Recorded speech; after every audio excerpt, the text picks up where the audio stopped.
Eu quero convidar você a abrir a sua Bíblia no texto do segundo livro dos Reis, capítulo 4. Segundo livro dos Reis, capítulo 4. Eliseu aumenta o azeite da viúva, é o texto que nós vamos ler. Certa mulher viúva de um dos discípulos dos profetas clamou a Eliseu dizendo: o meu marido, seu servo, está morto. E o Senhor sabe que esse seu servo temia o Senhor Deus. Mas veio o credor para levar os meus 2 filhos como escravos. E Eliseu perguntou à mulher: o que posso fazer por você? Diga-me o que você tem em casa. E ela respondeu: essa sua serva não tem nada em casa, a não ser um jarro de azeite.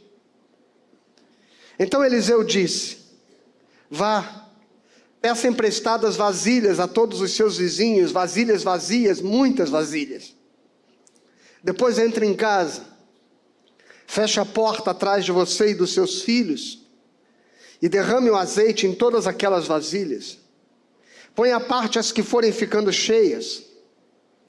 A mulher foi embora dali e fechou a porta atrás de si e dos seus filhos. Estes lhes passavam as vasilhas e ela as enchia. E quando todas estavam cheias, ela disse a um dos filhos: traga-me mais uma vasilha. Mas ele respondeu: não há mais vasilha nenhuma. E o azeite parou.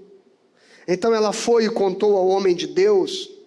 Ele disse: vá, venda o azeite, pague a sua dívida, e você e os seus filhos vivam do que sobrar. Bom, irmãos, essa é uma daquelas lindas histórias da Bíblia, onde o azeite multiplica para sustentar a vida de uma viúva e de seus filhos, por intermédio da ação do profeta de Deus. Texto do profeta Eliseu, no livro dos Reis, nos ajuda a pensar a respeito de algumas questões. A primeira delas são questões que nos tocam, certamente toca você e que já perturbou o seu pensamento em alguma ocasião. Já aconteceu de você achar alguma vez que parece que a sua fidelidade ao Senhor não compensa?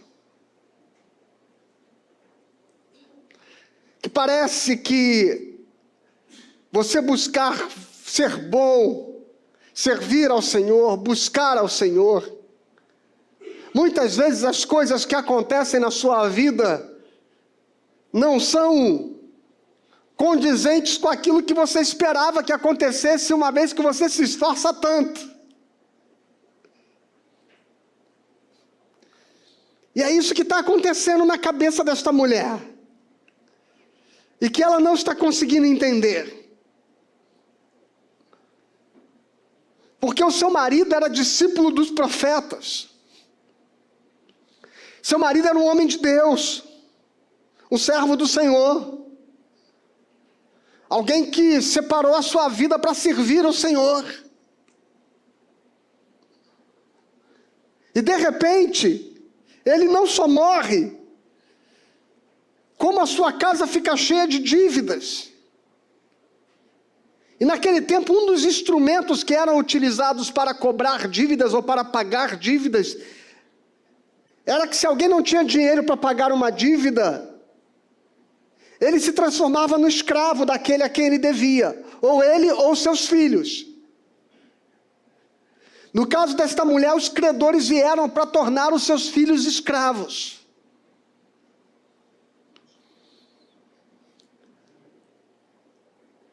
E ela reclama com Eliseu.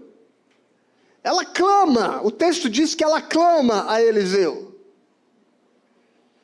porque ela está perturbada.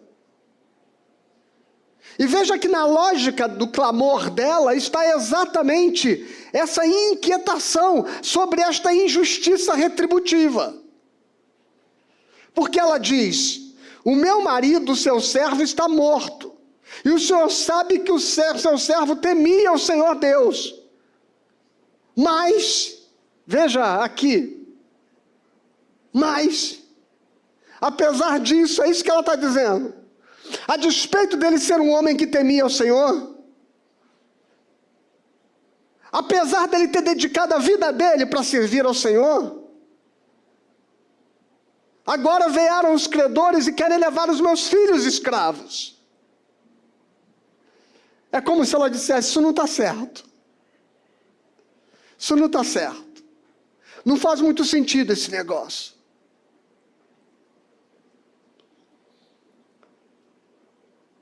Não faz muito sentido.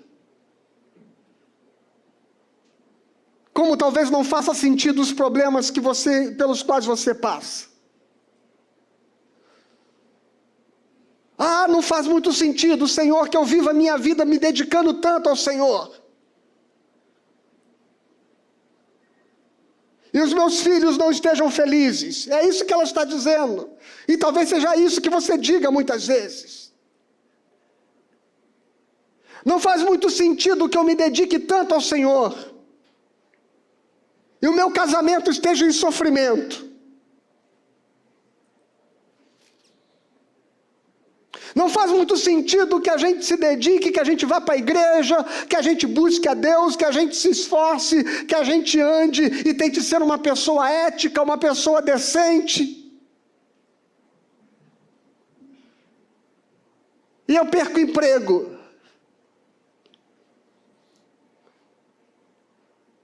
Não faz muito sentido que eu me esforçando tanto, que eu me dedicando tanto, que eu sendo um filho obediente, que eu honrando meus pais, não faz sentido que esta enfermidade tenha vindo sobre a minha vida.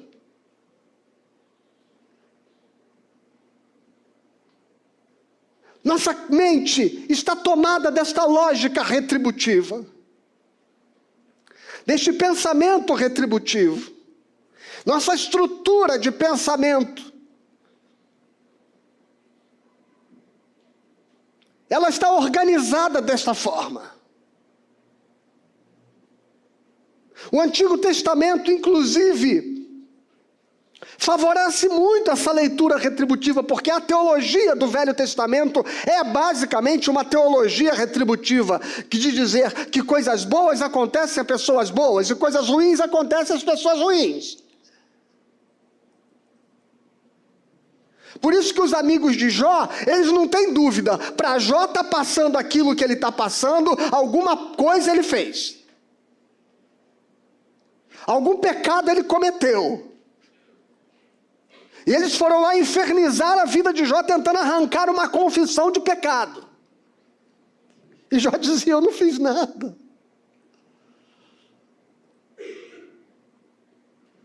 Porque a história de Jó, ela rompe com essa lógica retributiva, de que as coisas ruins acontecem a pessoas ruins e coisas boas a pessoas boas.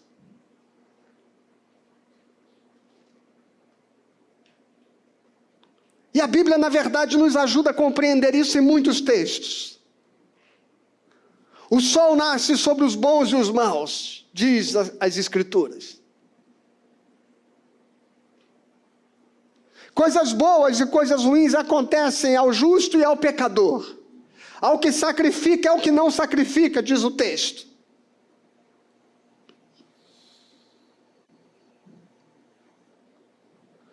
Mas nossa cabeça religiosa está moldada nessa lógica retributiva. E é por isso que o irmão do filho pródigo, ele não consegue compreender. Na cabeça dele não faz nenhum sentido que o seu irmão, tendo aprontado o que aprontou, feito o que fez, volte para casa e seja favorecido pelo seu pai, e seja honrado pelo pai, e tenha colocado um anel no dedo, vestes novas, sandália nos pés, e matar do novilho cevado para fazer um churrasco, para celebrar a vida dele. E aquele moço que ficou em casa, e que era fiel ao seu pai, e que se dedicava ao seu pai, e que era um filho obediente, ele diz que aquilo não faz sentido para ele. Porque eu que tenho me esforçado tanto, não tenho sido festejado com a mesma honra do meu irmão.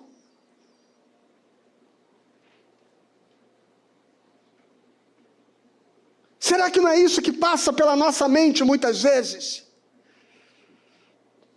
Porque tanta gente ruim por aí. E logo eu que fiquei enfermo.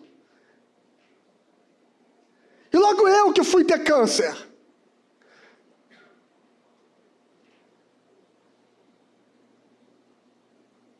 E logo eu que tive esse diagnóstico.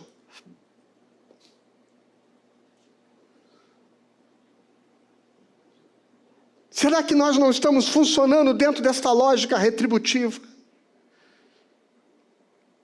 E no fundo, a gente acha que Deus tem sido injusto conosco.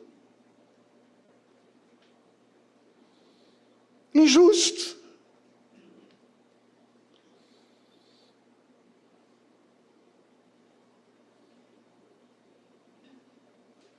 Ah, Senhor, eu não entendo. Conheço uns caras tão picaretas. E os filhos estão tão bem, tão felizes, tão bem realizados. E eu estou penando com os meus. Será que esta lógica não toma conta do seu pensamento?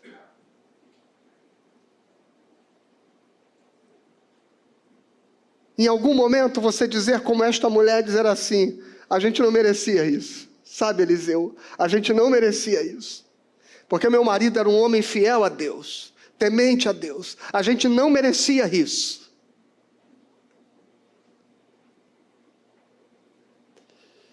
Mas a primeira coisa que eu quero dizer a você, meu irmão,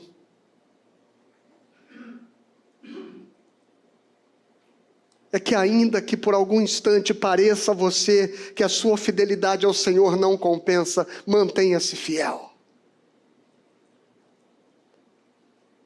Mantenha-se fiel. Dá um pulo comigo lá no Salmo 73, vamos.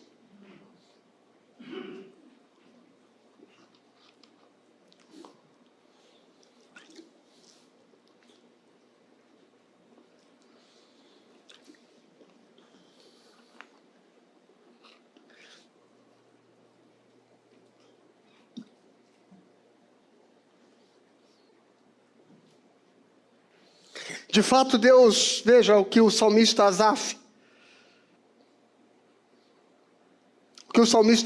fala. De fato, Deus é bom para com Israel, para com os de coração limpo.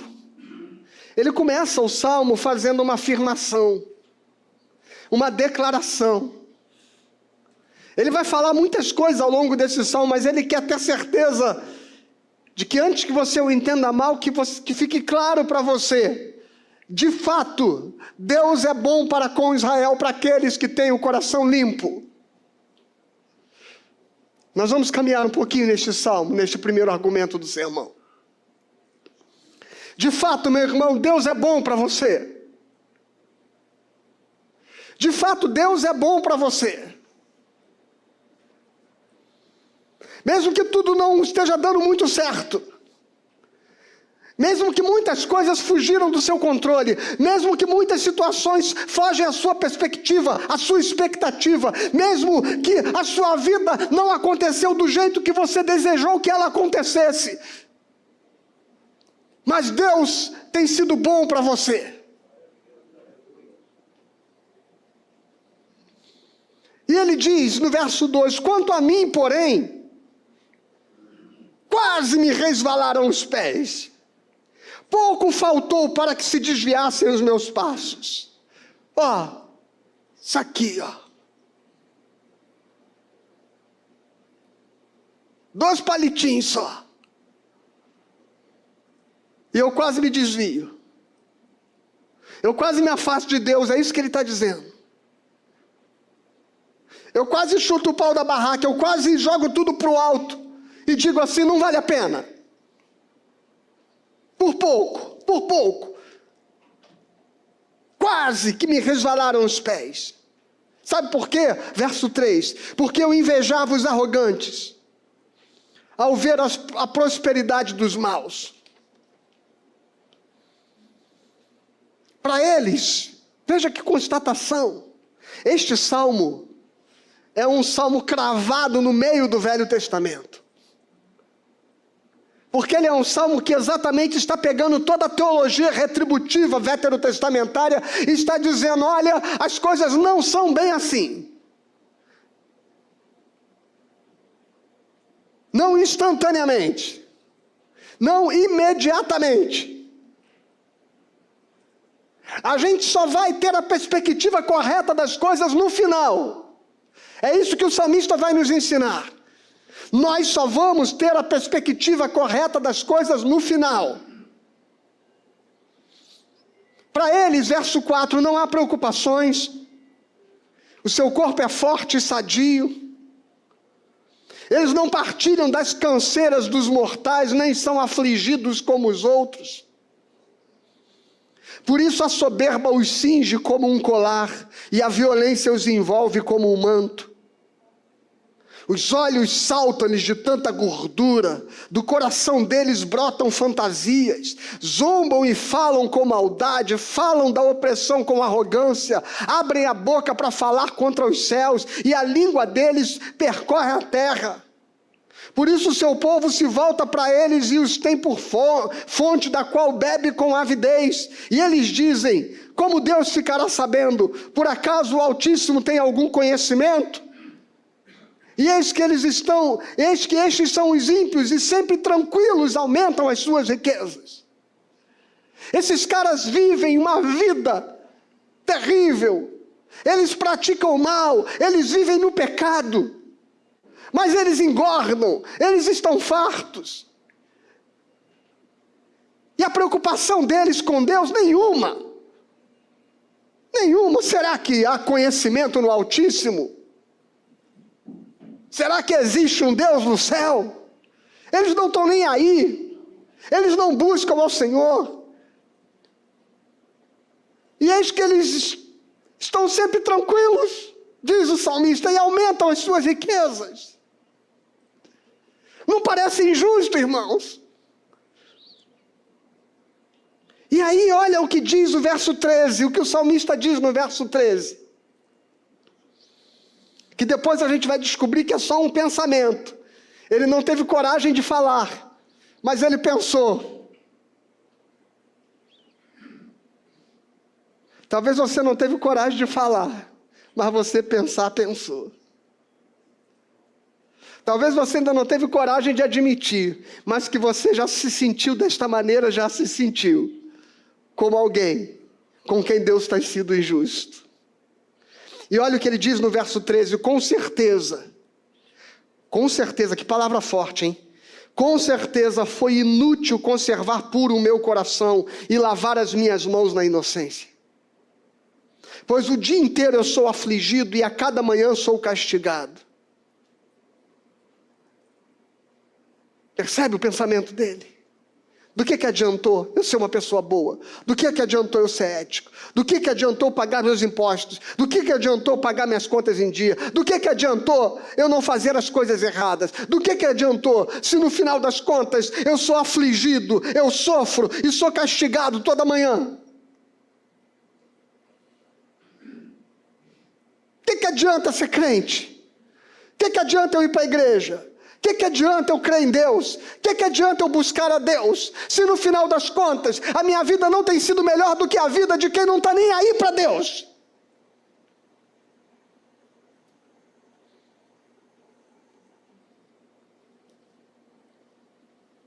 Mas olha o verso 15. Se eu tivesse pensado em falar estas palavras, ele não falou, ele só pensou. Mas se ele tivesse pensado em falar tais palavras, já aí eu teria traído a geração dos teus filhos, ó Deus. Em só refletir para compreender isso, eu achei que esta tarefa era pesada demais para mim. Mas olha que coisa linda, irmãos. Até que eu entrei no santuário de Deus e descobri qual seria o fim deles. Tu certamente os pões em lugares escorregadios e os fazes cair na destruição. Como são destruídos num instante, são totalmente aniquilados de temor. Como acontece com o sonho quando alguém acorda, assim, ó Senhor, ao despertares, desprezarás a imagem deles.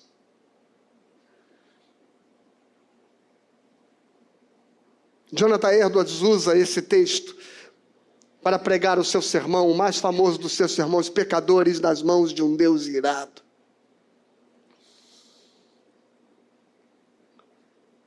O salmista diz: até que eu entrei no santuário de Deus. Até que eu, em vez de reclamar, de ficar murmurando pela vida, eu decidi entrar em oração. É isso que ele está dizendo. E quando eu me vi diante da presença de Deus, e quando eu me vi diante do meu relacionamento com Deus, eu percebi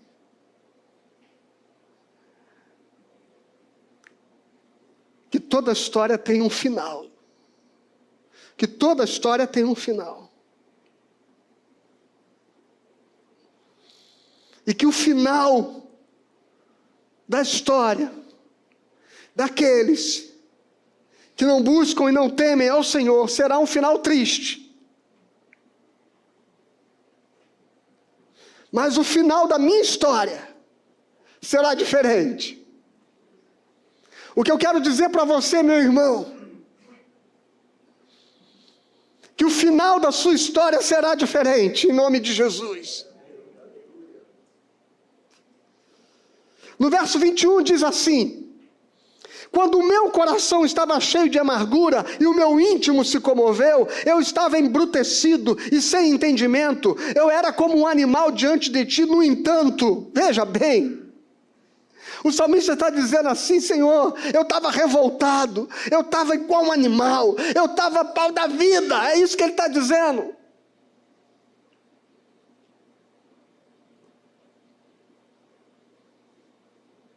Eu não me conformava, Senhor, com a história da minha vida. Como talvez você não esteja se conformando com a história da sua vida. Mas, irmãos, tem uma coisa que faz diferença, e nós falamos sobre isso agora há pouco aqui. Tem uma coisa que faz diferença na sua história e na sua vida. Não é quanto dinheiro você tem, não é quantas bênçãos você tem recebida, não é quantos milagres você alcançou, não é o quanto de prosperidade ou o quanto de coisas boas tem acontecido. Tem uma coisa que está acima de tudo isso. Olha o que ele diz no verso 23. No entanto... Veja, no entanto, Senhor, eu estou sempre contigo e tu me seguras pela minha mão direita. Aleluia! O que faz diferença na nossa história, meus irmãos, não é se as coisas estão indo bem ou se estão indo mal. O que faz diferença na nossa história é que nós não estamos atravessando ela sozinhos.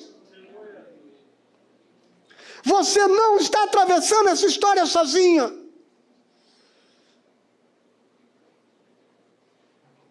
Você não está passando por essa enfermidade sozinho. Você não está vivendo essa luta sozinho. No entanto, Senhor, apesar de toda a minha revolta, diz o salmista, o Senhor está sempre comigo e o Senhor me segura pela tua mão direita. Aleluia! Nós não estamos passando sozinhos por essa história. O Senhor está sempre contigo. Verso 24, tu me guias com o teu conselho e depois me recebes na glória. Quem tenho eu no céu além de ti? E quem eu poderia querer na terra além de ti? O que pode ser mais importante neste mundo do que o Senhor na tua vida, meu irmão?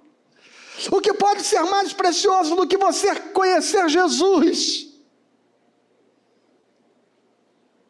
O apóstolo Paulo diz: por amor a Cristo, eu sofri a perda de todas as coisas, mas eu as reputo como nada pela excelência e pela sublimidade do conhecimento de Cristo Jesus e pela oportunidade de eu ser achado nele. Aleluia! Não existe nada mais precioso do que você caminhar com Deus na tua história, porque Ele te sustenta. Porque você não vai passar sozinho por essas tribulações. Tu me guias com teu conselho, verso 24.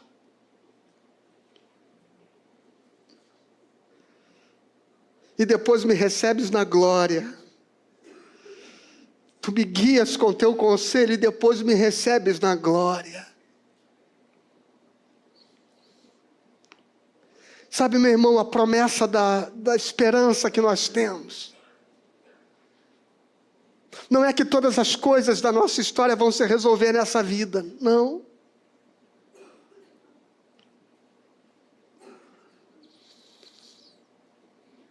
Não é que tudo vai dar certo nessa vida, não, não é isso. Não é que tudo vai funcionar nessa vida, não, não é isso. A esperança mais latente do coração do salmista é: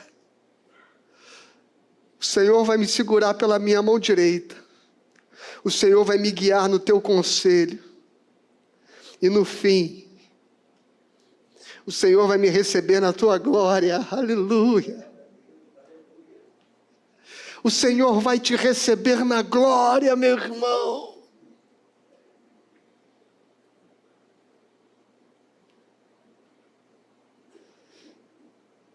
Tudo um dia será perfeito.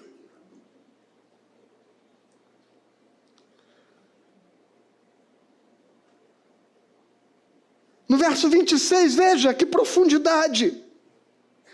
Ainda que a minha carne e o meu coração desfaleçam. Eu vou ler de outra forma. Ainda que eu adoeça, ainda que eu sofra, ainda que eu chore,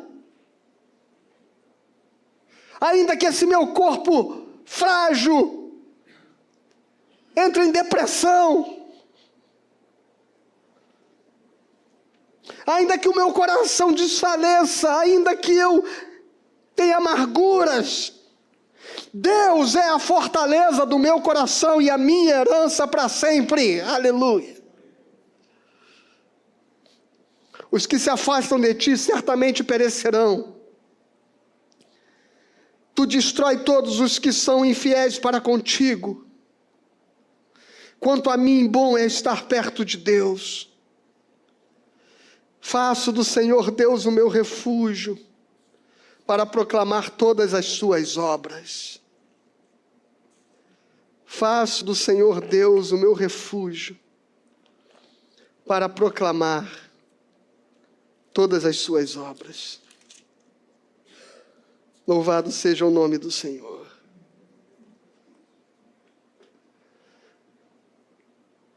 Então o que eu quero dizer a você, que ainda, meu irmão, que pareça que a tua fidelidade ao Senhor não compensa, permaneça fiel em nome de Jesus. Porque no final tudo vai dar certo. Amém? Vamos voltar ao texto de 2 Reis, no capítulo 4, na casa da viúva.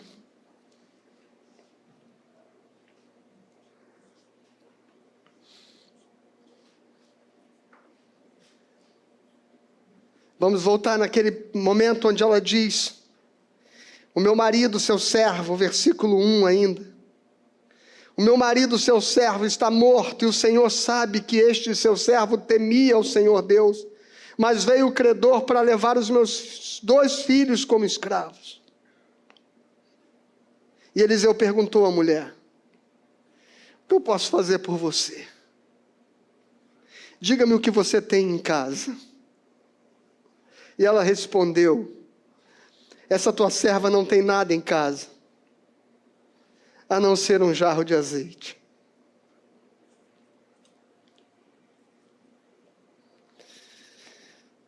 Meu irmão, deixa eu dizer uma coisa para você. Não acredite nunca que os seus recursos são insuficientes.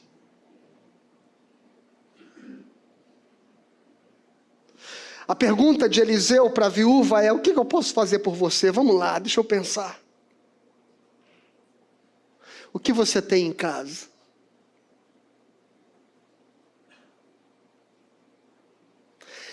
Quando eu paro para pensar a respeito da pergunta do profeta, eu me vejo pensando quantas vezes nós estamos buscando de Deus saídas, soluções para as nossas vidas. E nós acreditamos que estas respostas estão fora de nós. Alguma coisa que Deus vai mandar, sabe? Algum dinheiro que vai aparecer do nada. Alguma solução mágica. Alguém que vai aparecer na vida do teu filho e vai mudar a história dele.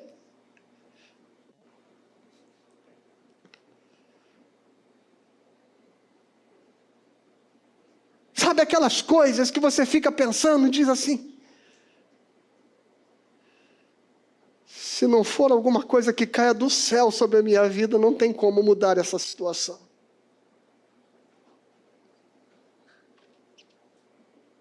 Mas Eliseu olha para aquela viúva e diz assim: o que você tem em casa? A pergunta de Eliseu me lembra o encontro de Deus com Moisés, sabe?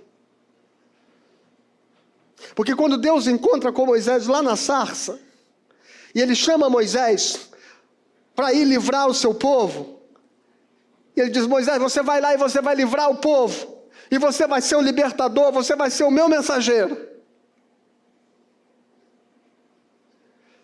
Você lembra como Moisés começou a colocar diante de Deus a sua insuficiência?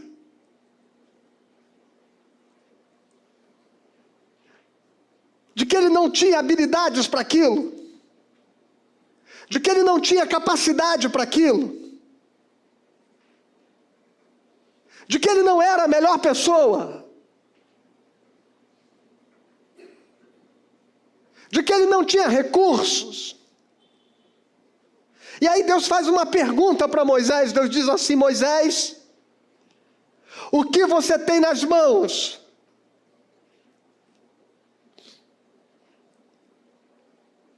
É essa pergunta que eu quero fazer para você nesta manhã, e Deus está fazendo ao seu coração. O que você tem nas mãos?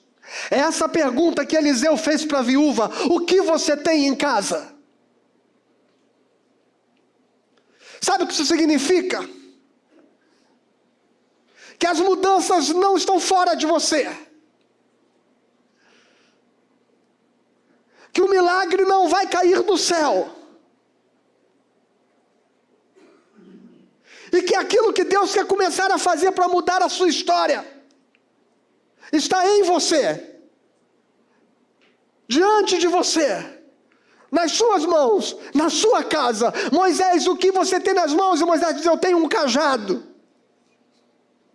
Então Deus fala assim: então vai ser o cajado, Moisés.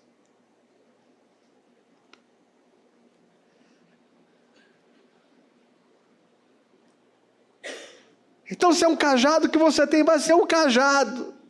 que vai se transformar em serpente, vai ser o cajado que vai ferir as águas do Nilo, vai ser o cajado que vai ferir as águas do Mar Vermelho, e ele vai se abrir, vai ser um cajado que vai tocar a rocha, vai sair água dela, vai ser um cajado, é aquilo que você tem nas mãos, não é com o que você não tem, não é com a sua incapacidade, mas é com aquilo que Deus vai fazer acontecer, a partir daquilo que você é e daquilo que você tem. O pouco na mão de Deus vai se tornar muito, meu irmão.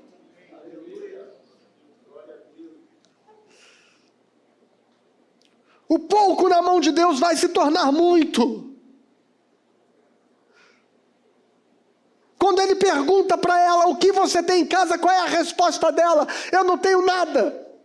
A primeira sensação que a gente tem é que nós não temos saída, que não há solução, que nós não temos forças, que nós não temos capacidade, que nós não conseguimos. É a primeira resposta, é a resposta imediata dela. Eu não tenho nada.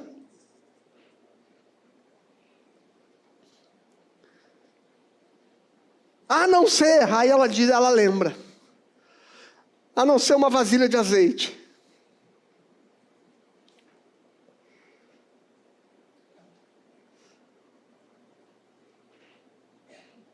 Eu não tenho nada, Senhor.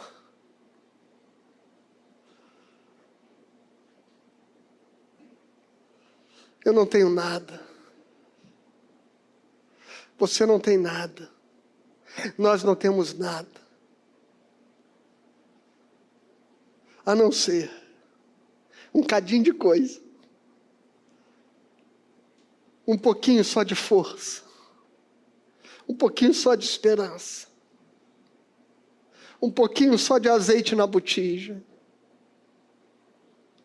A não ser um pouquinho só de mim mesmo.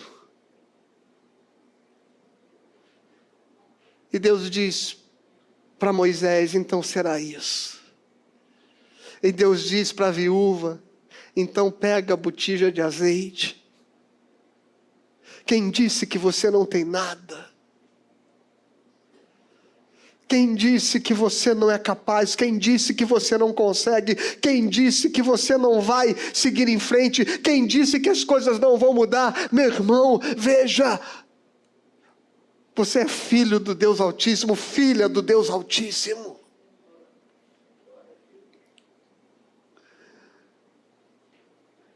E há capacidades que Deus colocou em você.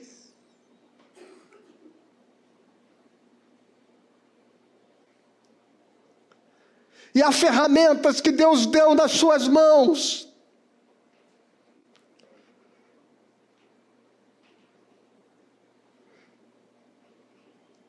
Há tantas coisas que você realiza e faz. Aquele cajado era o que Moisés usava para pastorear as ovelhas do seu sogro. Era um instrumento do seu dia a dia. Era parte do seu cotidiano.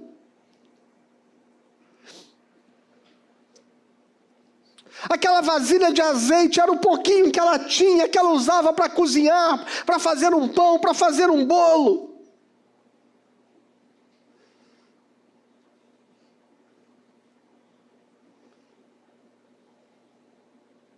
Às vezes nós achamos que o milagre é um anjo que desce dos céus com a solução nas mãos para mudar a sua história. Mas eu quero dizer que a mudança da sua história começa no seu cotidiano. E Deus vai dizer o que você tem. Disponibiliza para Deus o que você tem. Disponibiliza para Deus a sua vida. Disponibiliza para Deus o seu tempo. Disponibiliza para Deus a sua mente. Disponibiliza para Deus o seu coração. Disponibiliza para Deus a sua sabedoria. Disponibiliza para Deus a sua boca, as suas palavras. Disponibiliza para Deus quem você é, tudo que você tem, ainda que esse tudo pareça nada, ainda que você se ache insuficiente, ainda que você ache que isso seja pouco, ainda que você ache que as suas ferramentas, que as suas habilidades não servem para lidar com os problemas que você tem, ainda que você ache que a sua força não é capaz de enfrentar o desafio que Deus colocou nas tuas mãos, mas é isso que você tem que vai se transformar num milagre na mão de Deus. A sua vida é um milagre, meu irmão. A sua vida será um milagre, você será um milagre, você será a mudança, você será a transformação. Apresenta ao Senhor o que você tem. Porque Deus vê possibilidades onde você não enxerga saídas. Quando ela diz, eu não tenho nada, apenas uma vasilha de azeite. Este apenas significa que ela julgava que aquilo não tinha importância. As coisas que você acha que não têm importância se transformarão em bênçãos na mão de Deus na sua vida. E serão as ferramentas através das quais a sua história vai mudar em nome de Jesus.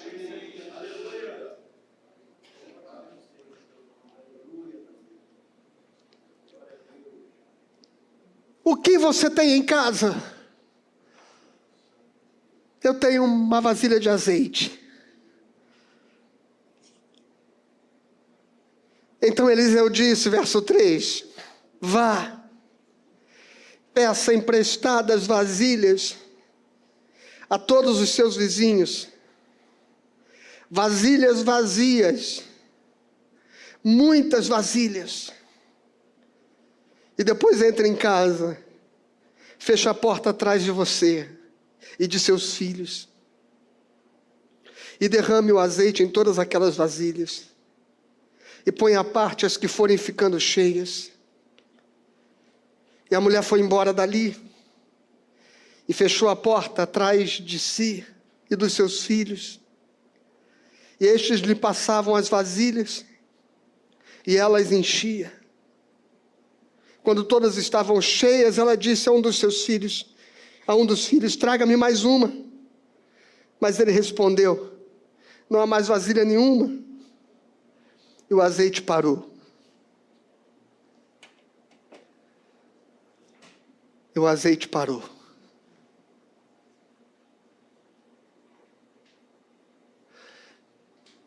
A ação de Deus na sua vida, ela vai se estender até onde você disponibilizar a Ele espaço para Ele trabalhar.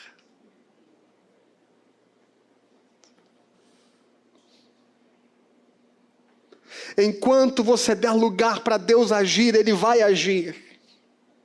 Enquanto houver vasilha para ser cheia, Ele encherá. E esta é a terceira e última coisa que eu quero dizer a você. Deus se manifesta a partir da sua disponibilidade.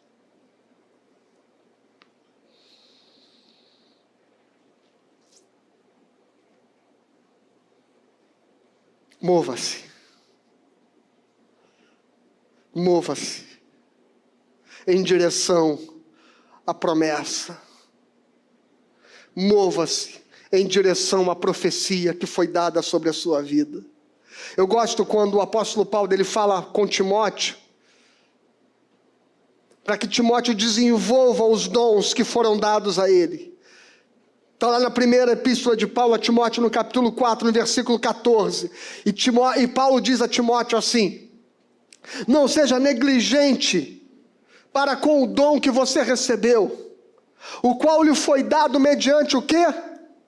Profecia. Com a imposição das mãos do presbitério. Medite estas coisas e dedique-se a elas, para que o seu progresso seja visto por todos. Sabe o que isso significa, meu irmão? Que não basta que Timóteo um dia, menino ainda, tivesse sido trazido diante do presbitério e eles tivessem colocado as mãos sobre ele e uma palavra profética que tivesse declarado quem Timóteo seria.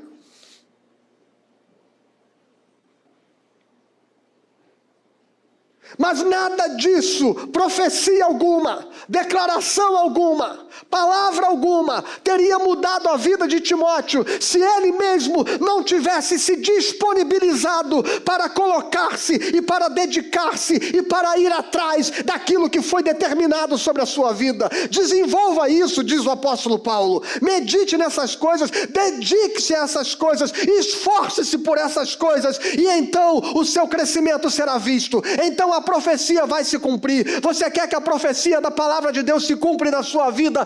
Então entregue-se a ela, dedique-se a ela, disponibilize a sua vida, porque Deus vai encher as vasilhas que você disponibilizar.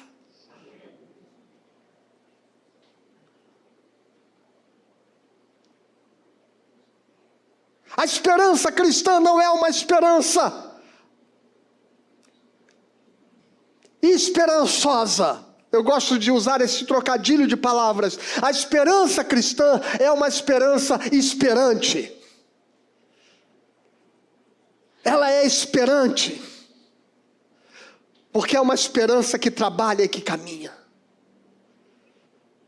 Como dizia a canção, vem, vamos embora, que esperar não é saber. Quem sabe, não espera. Às vezes as pedras clamam, né, meu irmão? Quem sabe faz a hora, não espera acontecer. Se tem vasilha para Deus encher, Deus enche. Se tem vida para Deus usar, Deus usa. Se tem coração aberto para Ele operar, Ele opera. Então disponibilize-se ao Senhor, abra-se ao Senhor. Se você ficar sentado esperando um milagre cair dos céus para que você comece a agir, para que você comece a trabalhar, para que você comece a se envolver com as coisas, para que você comece a se dedicar ao reino de Deus, nada vai mudar na sua história. Disponibilize as vasilhas vazias e deixa Deus encher. Deus está chamando pessoas para a sua obra. Deus está chamando pessoas para o seu reino. Deus está chamando pessoas para o ministério. Deus quer levantar você com um dom. Deus quer usar você para algo poderoso. E talvez você esteja aí esperando os seus problemas se resolverem, esperando as coisas melhorarem, esperando alguma coisa acontecer. E talvez você esteja dizendo: eu não sou capaz, eu não tenho dons, eu não tenho a habilidade necessária, eu não sou a pessoa certa para isso. Meu irmão, em nome de Jesus, entregue a vasilha vazia que Deus vai encher de azeite.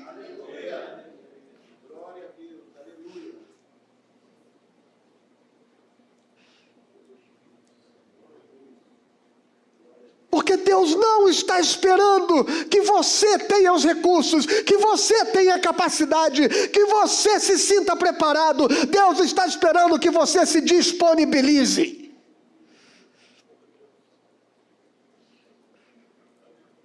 E se tem vasilha, Ele enche. E se não tem vasilha, Ele não enche. Se a tua vida está disponível, Ele usa. Mas se ela não está disponível, Ele não usa.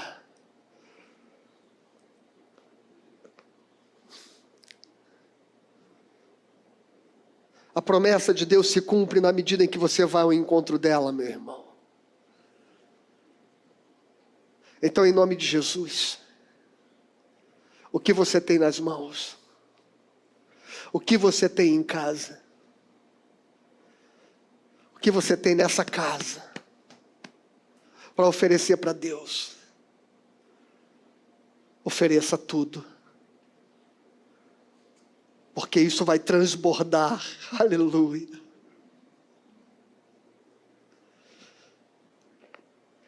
E no final desse texto, tem uma mensagem profética, que diz assim: traga-me mais uma vasilha, mas ele respondeu: não há mais vasilha nenhuma, e o azeite parou.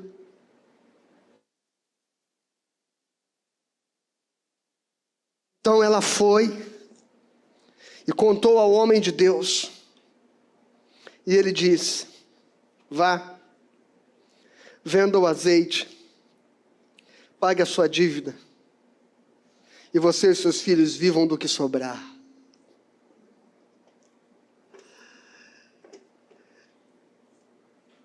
Aleluia. Deus resolveu o problema de imediato, e Deus resolveu o problema futuro. A questão dela era ter dinheiro para pagar a dívida para os seus filhos não virarem escravos.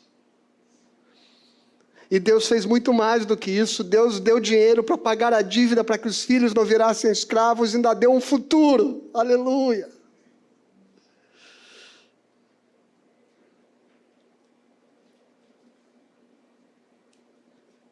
mais do que tudo que pensamos, mais do que tudo que pedimos, mais do que tudo que cremos, é o que Deus pode fazer na nossa vida e na tua vida, meu irmão.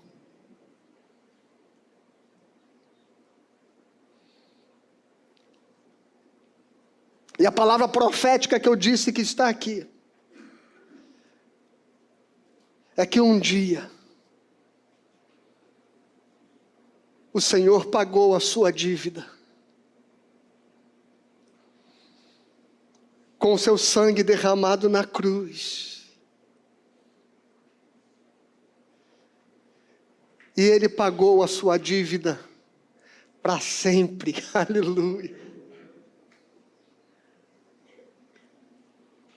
Os pecados que eu cometi e aqueles que eu cometerei já foram todos pagos na cruz. Vende o azeite, paga a dívida e vive do resto. Nunca mais vai faltar graça na tua vida, porque a graça do Senhor transborda. Porque onde abundou o pecado, superabundou a graça de Deus. Jesus perdoou a sua dívida para sempre. Para sempre. Isso significa que você não será escravo agora, e você nunca mais será escravo do pecado. Isso significa que toda escravidão e que todo jugo terminou, e que você foi posto em liberdade pelo poder de Deus, pela graça de Deus e pelo seu sangue derramado na cruz, para todo sempre.